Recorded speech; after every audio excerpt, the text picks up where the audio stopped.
Good morning, and welcome to the North Carolina frontier in the year 1780.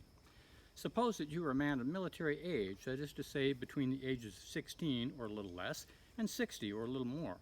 Suppose further that you have been instructed by your captain to muster at Sycamore Shoals, bringing your weapons so that you can form an army to fight the Tories that are under Major Patrick Ferguson of the British Army. Now, you don't know this, but you're going to wind up at Kings Mountain. Now, suppose further that you have the luxury of having more than one firearm in your cabin, and you have to decide which one to take, a rifle or a musket. Now, this is a musket. It's called a smooth bore because the inside of the barrel here is quite smooth. This is the rifle, which has spiral grooves cut on the inside of it, which cause the ball to spin as it comes out the barrel. Now, you have to decide which of these to take. Now, there are advantages and disadvantages to each of these, so we'll go through these very briefly here. First of all, consider the range and accuracy of the weapon. The hunting rifle will be easily able to hit a man-sized target at 200 to 300 yards. The military musket there is not going to be accurate at much more than 80. So in terms of range and accuracy, the advantage goes to the rifle. So we'll put a big R over here.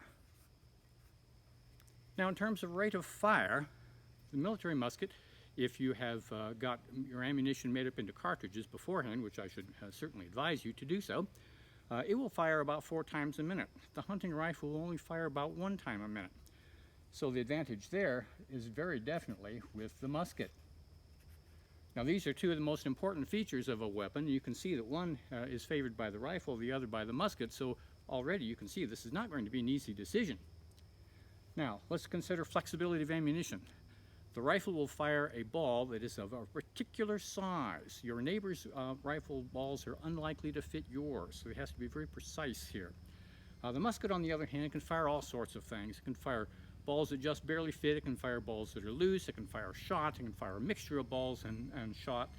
It's quite flexible, so in terms of flexibility of ammunition, the advantage goes with the musket. In terms of cost of operation, you will get about 2 to 4 times as many shots out of a pound of lead with the rifle as you will with the musket, and it will require less powder as well. So in terms of the cost of operation, the advantage is very much in favor of the rifle. Initial cost, the musket is quite a bit cheaper, so the advantage there is with the musket. Sustained fire, what do I mean by that? Well, the gunpowder doesn't burn evenly and completely. It leaves a residue with each shot. Gradually, as you fire over and over again, the barrel gradually becomes closed and you can't jam a ball down there anymore. Now, how fast this happens depends on a lot of things, such as the quality of the gunpowder and so forth, but it turns out that the musket will fire about twice as many rounds as the rifle before it fouls and has to be cleaned, not something you want to do on a battlefield. So the advantage here lies with the musket. Effect on the target. This is a musket ball for a rifle, about ½ an inch in diameter. You don't want to get hit by one of these. This is the musket ball fired by the military musket, quite a bit bigger, almost 3/4 of an inch in diameter. You really don't want to get hit by one of these.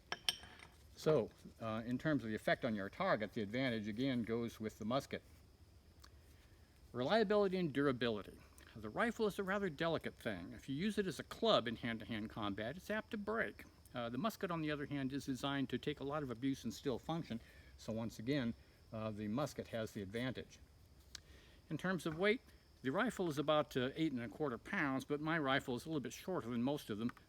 Rifles typically will be between 9 and 11 pounds.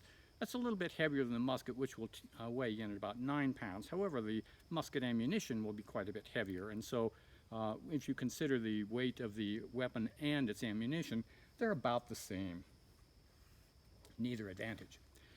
Finally, the bayonet.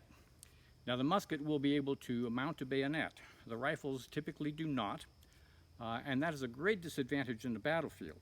However, it's an advantage for the musket only if you happen to have a bayonet, and out here on the frontier, you don't. Of the entire 1,000-man army that musters at Sycamore Shoals with you, none of them have a bayonet, not a single one, and so for you, there's no advantage to the musket. However, I should advise you that the muskets that you are going to be facing when you get to Kings Mountain are equipped with bayonets, and they are handled by men who know how to use them. The advantage of the bayonet, of course, is that the rifleman must drop his rifle and pick up a knife or a hand axe to defend himself if someone attacks you with a 6.5 foot long edged weapon and this is all you've got. You're in a lot of trouble. Now, there's one more thing that you need to take into consideration before you make your decision, and that is that when you muster at Sycamore Shoals to go to Kings Mountain, you will take with you about 6 out of every 7 men of military age on the frontier. That means that almost all the weapons on the frontier are going with you to Kings Mountain. That means that when you are absent from the frontier, and if the Indians should happen to attack the frontier, which they've been doing in recent years, the weapon that you have chosen to leave behind is the weapon that your family must depend upon for their survival. Now it is time for you to make your decision. Will you take the rifle or the musket? Choose wisely.